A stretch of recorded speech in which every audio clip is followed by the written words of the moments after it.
Fractal Design has given the Meshify C Mini from 2018 an overhaul. The result is this Meshify 2 Mini for Micro-ATX. But you might be thinking, didn't you recently review the Pop Mini Air? Yes, indeed. So you might be thinking, Fractal has two new Micro-ATX designs on the market simultaneously. Not quite correct. They've also given the Define 7 an overhaul. And there's more. You can get these cases in Mini ITX as well as Micro-ATX. What's going on? Has Fractal just gone crazy?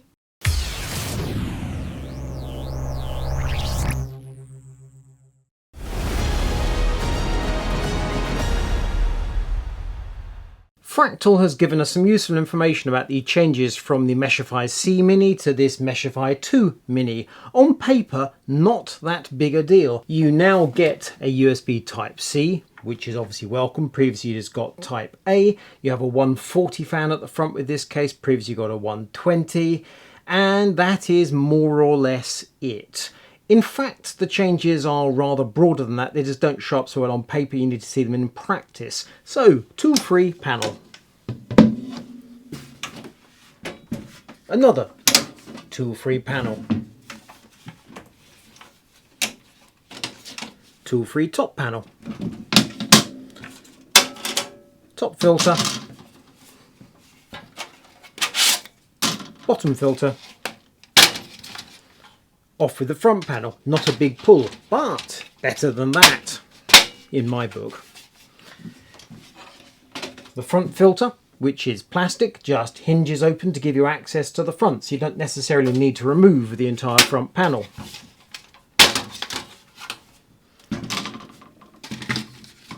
With that front panel open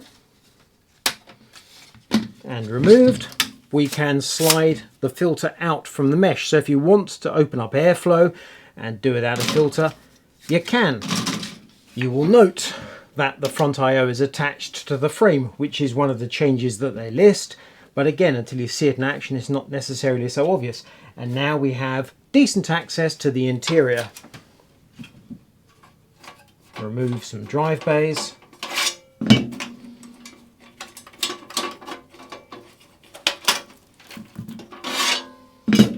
And going to the bottom of the case, 4 screws, power supply mount plate off the rear, and now the floor of the case is completely open. So if you don't need 3.5-inch drives, if you can get by with two 2.5-inch SSDs plus whatever M.2 storage you've got, you've clearly got loads of space.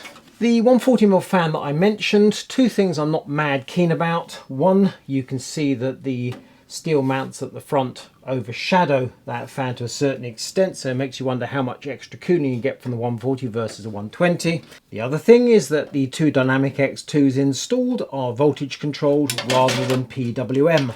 So that's a shame. What we have here is a classic Meshify look, along with Fractal's black and white colour combo. The thing is, to my mind, a Micro-ATX case should be cheap, simple, easy, because the reason you're going for Micro-ATX rather than ATX tends to be you're using relatively cheap hardware and you just want to do a quick build. With the pricing, there's something slightly odd going on. I'm speaking on behalf of us Brits, I hasten to add. The Meshify C Mini launched in 2018 at £80, but it now costs £105, so inflation and time has passed. This Meshify 2 Mini has a US price of $110, but in the UK apparently be £116.62. Strange price. This means you pay an extra £12 for the Meshify 2 Mini, for which you get USB Type-C included and a case that can be pulled to pieces in the twinkling of an eye. Looking slightly deeper at the specifications, so we can install these drive plates in that cage at the bottom, but if I take one of these SSD mounts from the rear, they're available as an accessory, so you can buy 2 more of them if you choose.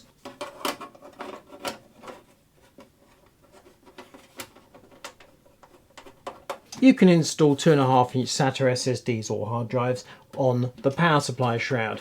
So you could, if you choose, transplant the ones from the rear to that position, or you could add 2 extras by buying accessory brackets.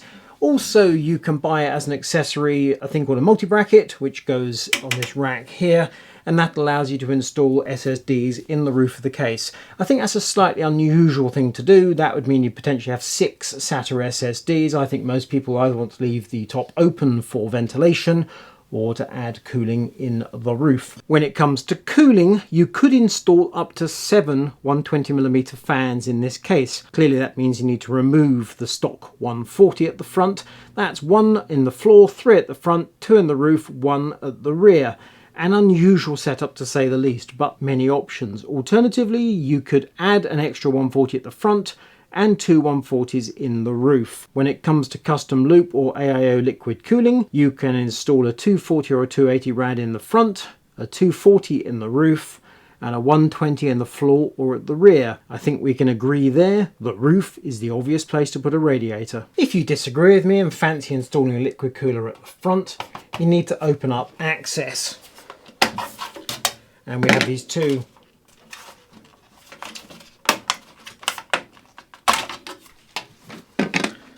easy if I took the fan out first, covers, and now you can see there's plenty of space in front of your graphics card for a liquid cooler, obviously depending on the length of your graphics card. As I say, it's a compact case. The hardware going inside the test PC, MSI Mag B550M mortar, a Ryzen 5 5600X CPU, some Corsair Vengeance DDR4 3600 memory, Sabrent Rocket 4.0 SSD, the cooler, Noctua NH-U12A Chromax Black power supply, Seasonic Focus PX850, and graphics card, we're going for a Palette RTX 3080.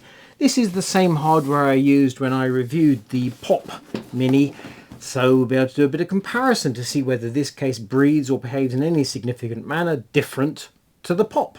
I failed to mention earlier you can actually remove the top section of the case entirely. Very easy. 2 screws. Let's just put that back in place. So if you choose to install fans or a radiator outside the case, easy peasy. In this instance it gave me better access to the EPS connector and also to the fan headers at the top of the case. You'll note we don't have a lot of space above and below the motherboard. Right, let's put the other panels back on.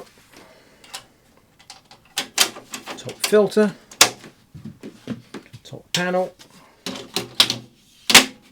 Before I put the back panel on, to show you the cables. Before I started the build I was concerned there might be very little space for cables behind this panel. It's a very light pop on and off, so if the cable's pushed the panel will come away. However, this channel here is deeper, so provided you run the cables through the Velcro straps, you should be good. Here's the moment of truth.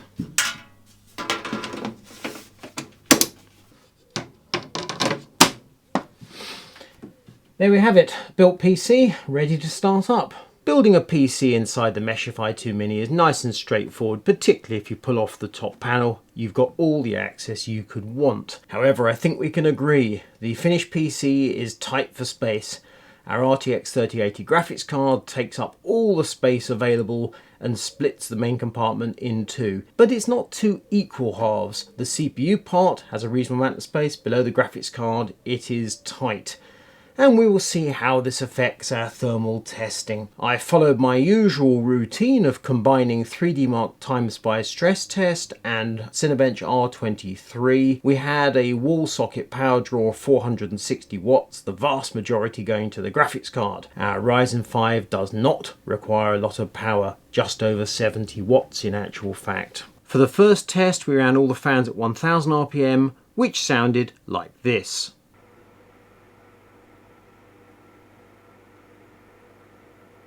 The front 140mm fan has a maximum speed of 1000 RPM, so leaving that at 1000, we increased the rear fan and the 2 fans on the Noctua cooler to 1200 RPM, which sounded like this. And further increasing the 120mm fans to 1500 RPM, the system sounded like this.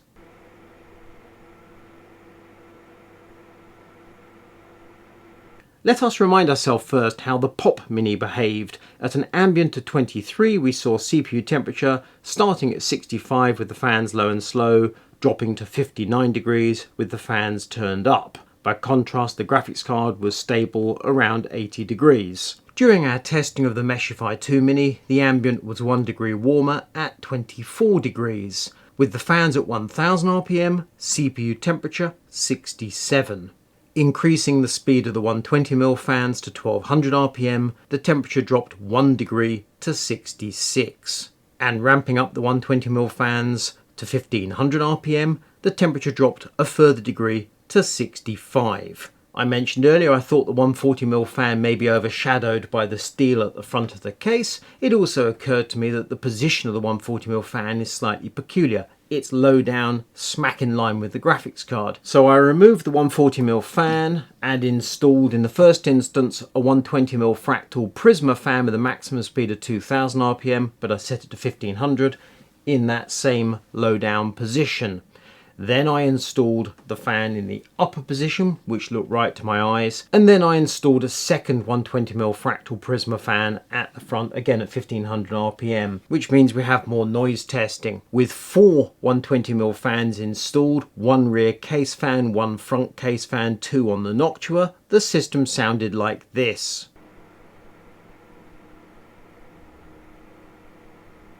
Moving the front 120mm fan from the lower position to the upper position, the system sounded like this.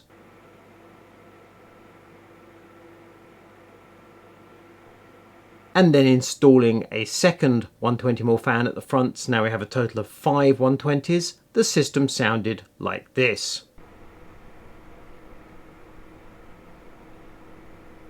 And how did that affect thermals? With 4 120mm fans running at 1500 RPM, CPU temperature now 63. Moving the fan from the lower position to the upper position at the front made no difference. Temperature still 63. Installing a second 120mm fan at the front, so 5 fans running at 1500 RPM.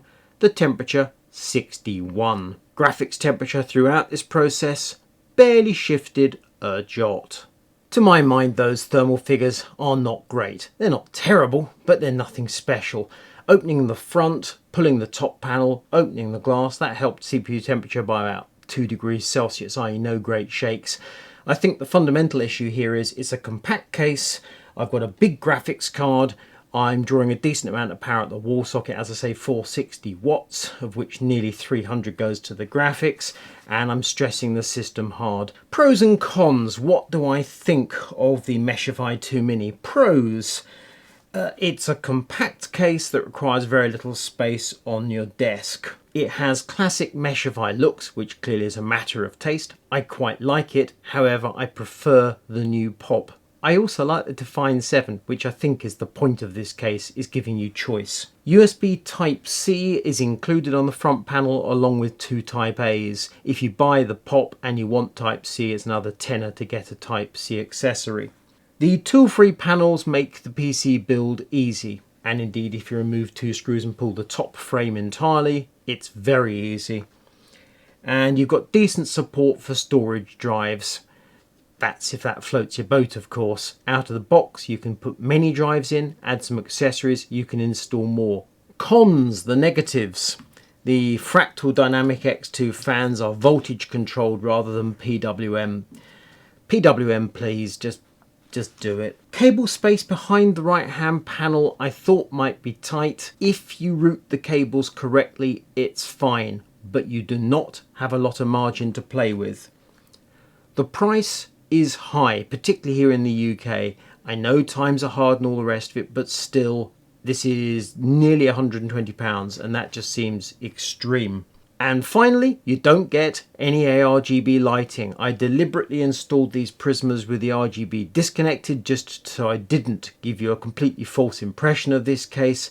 I think it could work very well with RGB, but I'm sure that would jack up the price even further. Overall, I think the Meshify 2 Mini is worth considering, but as I said earlier in this video, to my mind, a Micro-ATX case should be cheap, simple and straightforward, and this just seems a bit complicated and pushing too many features for too much money.